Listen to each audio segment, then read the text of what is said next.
What's going on, guys? Your boy Amazing. We're back with another video, and in today's video, guys, me doing the update overview for June 21st here for Grand Cross Global. So let's hop into the video and talk about everything that came with the update. Before we actually hop into the video, make sure to subscribe to your boy Amazing. We are on the road to 25k subscribers, man. At the time of recording this video, I'm at 22,100 subscribers on the YouTube channel. You guys have been showing an insane amount of support, man. So let's hop into the video and discuss the update overview. Alright, so the first thing we're going to hop into with the update overview is going to be the Brunhilder Banner. So you guys know that the Brunhilder Banner did come out with the update, and this is what the banner actually looks like in terms of characters on it. It's okay. I did make a should you summon, so if you want to watch that video, I'll link that in the description if you guys need like a, an evaluation on if you should be summoning on the banner. But Brunhilder as a character, she's okay. She's not anything the greatest. I'll pull up her skills actually in game and kind of give you guys an idea of what she's able to do. But yeah, so she has weak point AoE, which they did buff to 185, 120, and 90%. I'll actually pull up the numbers as well. Yeah, so for the numbers for weak point, it actually went from 80% to 90%, 110% to 120%, and then 170% to 185% of attack on the increase for weak point. It also did apply to the characters of Blue Gother, Golgius, Red Monsby, and Gamer Shin. The next skill that Brunhilde actually has is going to be single target charge. So this is a standard. They didn't buff this card or anything like that, but it is just going to be 200, 300, 500% ignoring defense. And then her ultimate's the same, and then for her passive, it's actually going to increase the hero's basic stats by 12% for every hero with the Ragnarok characteristic on the battlefield, decreases all enemies attack related and defense related stats by 15% for one turn at the start of the ally's turn. Kind of like a kind of like Green Arthur, Holy Relic, or like mono passive, kind of like that. Brunhilde's able to actually apply those debuffs like that. So yeah, man, that's the banner and the character. If you guys want a more in-depth analysis, go to the should you summon video. Alright, so the next thing that actually came out with the event is actually going to be the Holy Relic for Liz and Lizhawk. So let's actually pull up what they both do here. So we have I'll pull the Holy Relics here. So this one for regular Elizabeth actually increases HP related stats by 15%, and you guys can see the amount of stats that this one actually provides. Really good HP, man. Like, just to give you guys an idea, like the amount of HP that a Holy Relic gives compared, like if I go to like the one Esnor's, let's say, like where is his? The one Esnor's Holy Relic does not give as much stats as that one. Only 1,000 HP, 700 defense, and 230, while she's getting like 4,800 HP, which is kind of crazy, man. So yeah, the regular Elizabeth, and then the Lizhawk actually, if I can find my Lizhawk here. These ones get it too, so I can just pull it up here. But yeah, the Lizhawks actually do get a really good amount of stats as well, and increases the hero's basic stats by 30% just outright. So they get this basic stat increase from the Holy Relic stats itself, and then increasing the hero's basic stats by 30% on top of that. So she's gonna be very tanky, this Elizabeth, man, for sure. So both Hawk and Elizabeth and the regular Elizabeth did just get their Holy Relics and are available to be created, and they're all from the Deer. The next thing that actually came out with the update is going to be the Brunhilder outfit that came from the final boss shop. So this is what the outfit actually does look like. I'll put on the full set just to show you guys. But yeah, shout out to Roseanne Grand Cross. She's actually the one that made the outfit here. So this is the full outfit set. If you guys are trying to see what it looks like, you can actually obtain this from the final boss shop. So if we actually go to the final boss, which we'll talk about in a bit, they do have on the score reward here. If you do up to at least 10k score total, you actually are going to be able to get all three of the outfits right there. So let's actually continue and talk about the next thing, which is going to be the bundles here. So the new bundles for the shop are actually available here. Remember that Elizabeth's packs are still in the shop, so if you go to the purchase diamond area, it's still going to be Elizabeth's packs. So if you want to make sure you get Brunhilder packs, make sure they're in the purchase bundle area. So these are the bundles right here that are available. Not anything too crazy. I mean, like, just your standard of like a celebration packs here. I mean, this one's actually pretty good, this Awakening Stone one. And then like this one's okay as well. Yeah, and then all these other packs are kind of standard, especially with like the amount of gems you get and stuff. So that's pretty cool. Alright, the next thing with the update is actually Hero's Way. So I completed my Hero's Way already, but I'll put a screenshot on the screen of like the all the rewards you can get and all the characters available. So you do get 12 characters here. You get Blue Slater, Blue Brawler Bond, Green Skinny King, Death Pierce, Green Elizabeth, Red Arthur, Red Escanor, Red Demon Meliodas, Red Derriere, Thonar, Green Red Hair Liz, and Zaratros right there with a ton of extra rewards as well. So very, very cool. Even if you've completed the old Hero's Way, by the way, everyone gets access to this brand new one. So everyone gets all those characters level 80, regular max awakening, and then also all these extra rewards as well. So it's a very, very good addition to the anniversary.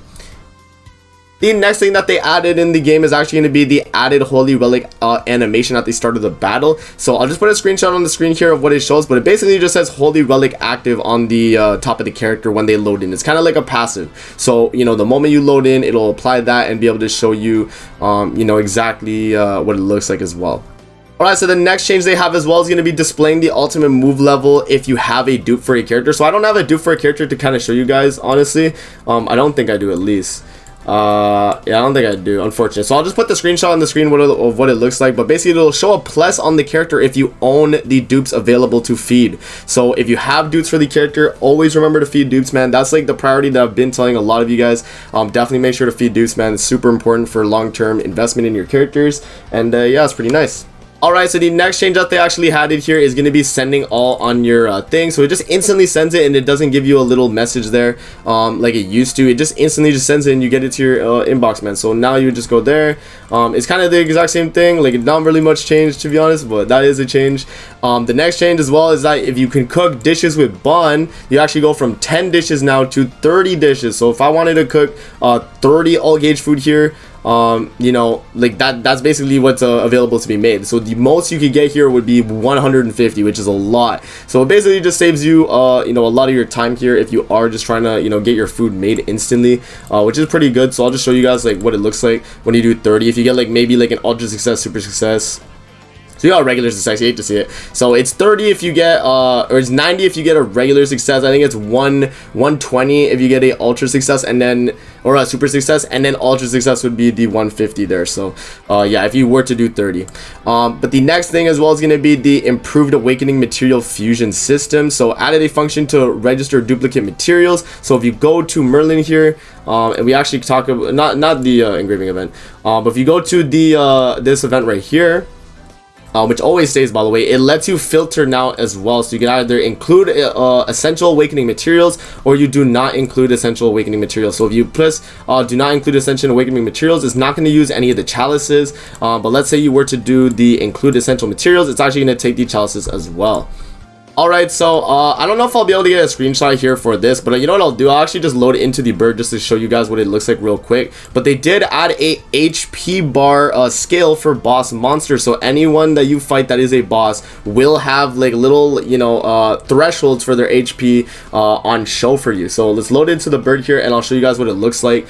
So if we just skip here, we'll just hop in. I'm not gonna do the clear. I'm just gonna show you guys what it looks like, and then we'll back out. But yeah, like this is how the health bars are structured now. So every little you know, bar here, every little mini bar is 10% HP. So it basically shows you how you know, you can like basically you know, do damage caps, and like, you know, it gives you a lot of better of an idea of, like, you know, managing the health on the boss there. So I think it's a lot better for the game for sure.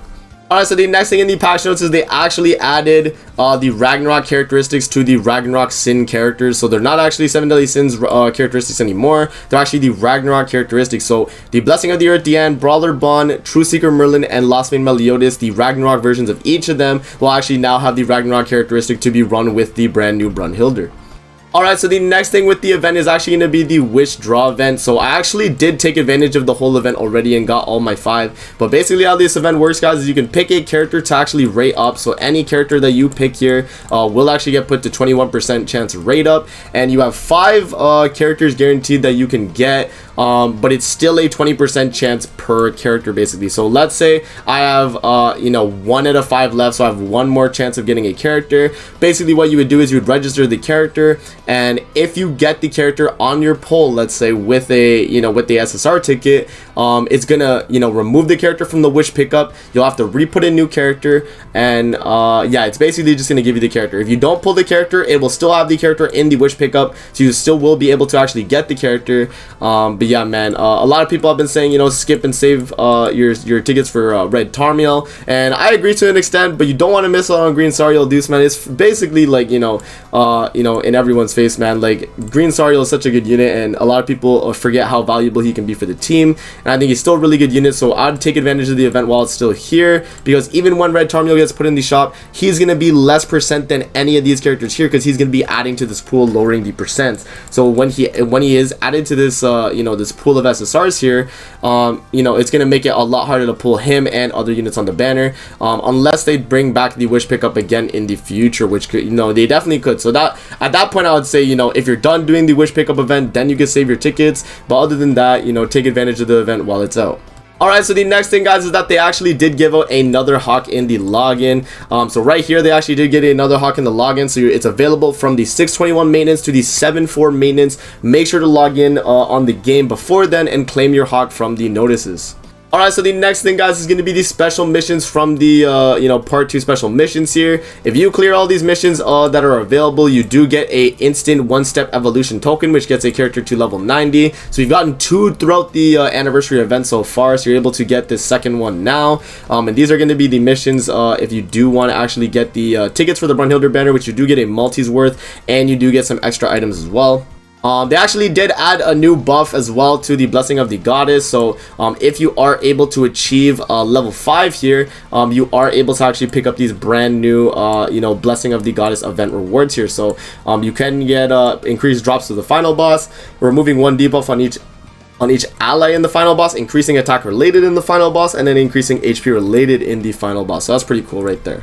Alright, so the next thing that's going to be available with the event is going to be the Whack-A-Hawk event. I actually did make a video on it earlier today, so if you guys want to check out the video, link in the description. But basically, if you guys want a rundown of the event, a super quick rundown, there are a lot of rewards that you're able to get based on how much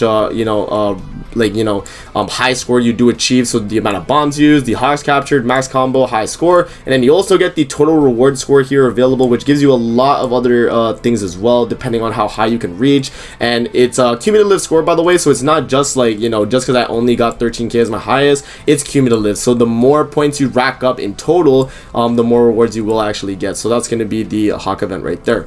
Alright, so the next thing to talk about is in the coin shop. If you guys do want to get a star hammer, which is going to be the the stamina basically to do the event, it is going to be available in the exchange shop alongside these white wedding invitations, which will be used for the ghost leg event, which we'll talk about, and then also these drops right here for the Aboru boss, which we'll also talk about as well.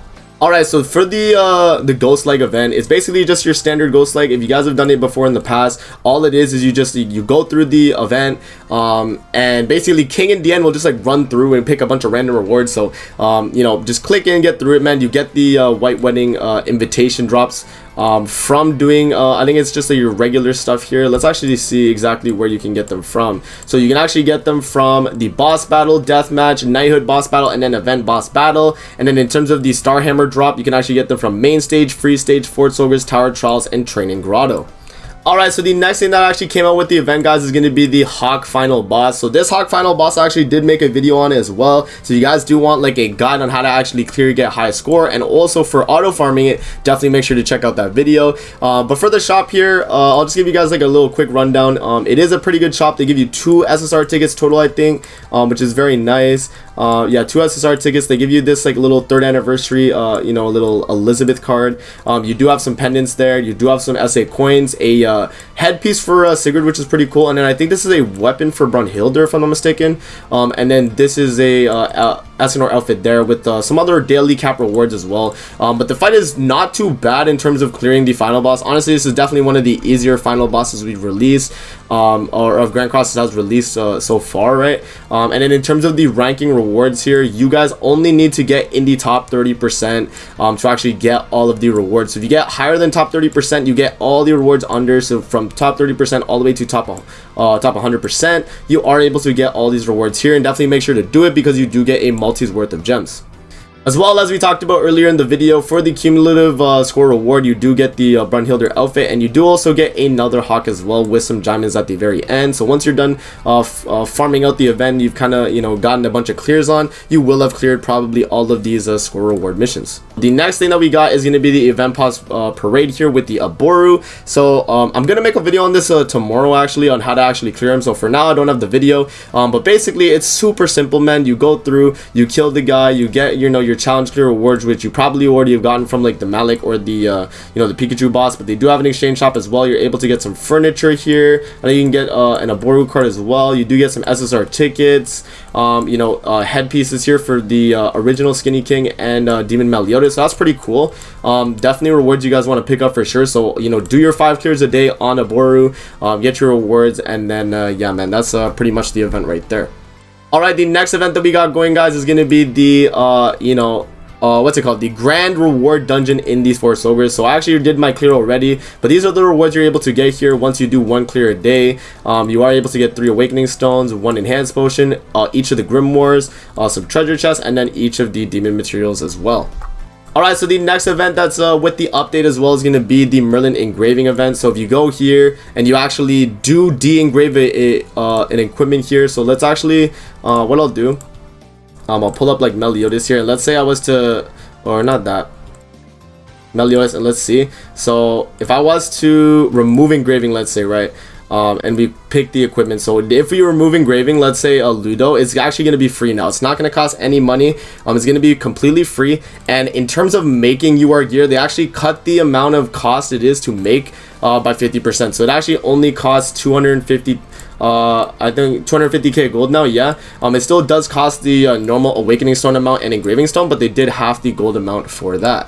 Alright, so another event as well is going to be in the daily task. They actually did up the gem rewards as well in the daily task, starting on the 621 maintenance to the 75. Depending on the day, the increase for the event drops will actually be a lot higher. So right now, the ones, I'll put it on the screen basically what it looks like, but depending on the day, so Monday, Tuesday, Wednesday, you get 3 gems now instead of 2 gems for the death match. On Thursday and Friday, you actually get 3 gems instead of 2 gems on the Knighthood boss battle, and then on Saturday, Sunday, you actually do get 3 gems now instead for the Awakening equipment 2 times, and then the Visal Fight Festival 3-time fight. So that's pretty cool right there, and you get a pretty good amount of gems. Alright, so the next thing with the event is going to be the double drops on the, you know, the bird here. So if you guys do clear the bird on the final stage, you will get 2 win sources now instead of 1, which, you know, I've done a stream like yesterday, and I was kind of farming it. It only took me, what, like 3 hours, and I got a full holy relic and more. So it is really good now in terms of farming. So definitely make sure to take advantage of this event. It's going to be on till the 7/12 update, so it's going to be about 3 weeks starting from yesterday. So that's pretty good, man, in terms of the drops you can actually get, and I definitely recommend you guys take advantage of the event. Alright, so the next thing that actually came with the update is going to be in the coin shop as well. If you do want to exchange, guys, for the, I think it's, oh no, I think it's in the event. Yeah, if you do want to exchange for these materials right here, for the blue crystal and the purple crystal right here from the demonic beast battles, you can actually use gold coins now if you do want to do it. And you can do 20, I think, is it the whole day or the whole period? No, so it's the whole period. So you can do 20 for the whole period. So if you do want to do this, would I say it's worth it? I'm not too sure. Okay, no, so it does actually say daily. Okay. I don't know if this means it's for the whole period, but you could do 20 max daily. I don't know. But if you guys do this, I would say it's not worth it, because 3 you know, gold coins there is kind of a lot. I would just say, you know, when you can clear the event for the demonic beast, just definitely do it, because these are kind of expensive right there. Alright, so the next thing that came with the event as well is going to be the battle event right here. So this is one of the your regular battle events they released. This one has stamina pots. So if you guys are down bad on stamina pots, or you need more, definitely make sure to clear that event right there. And then the final thing that's with the update is going to be the Knighthood competition. So if you guys are in the you know, a higher tier of Knighthood, basically, you will be able to do you know, guild wars and stuff and get through that. So that's going to be the time right there. But yeah, other than that, guys, that's going to be it for the update overview. So a very, you know, jam-packed update for sure for the part 2 of the anniversary. I think overall the anniversary is really good in terms of the rewards you actually got and all that stuff, man. So definitely let me know in the comment section below, are you guys excited for all the stuff that came with part 2, and if you've been enjoying the event so far. So that's going to be it for the video. I hope you guys enjoyed. Don't forget to like, comment, subscribe as always. If you guys want to see more videos like this, definitely let me know in the comment section below, and I'm gonna see you guys in the next video. Peace out and have a great rest of your day.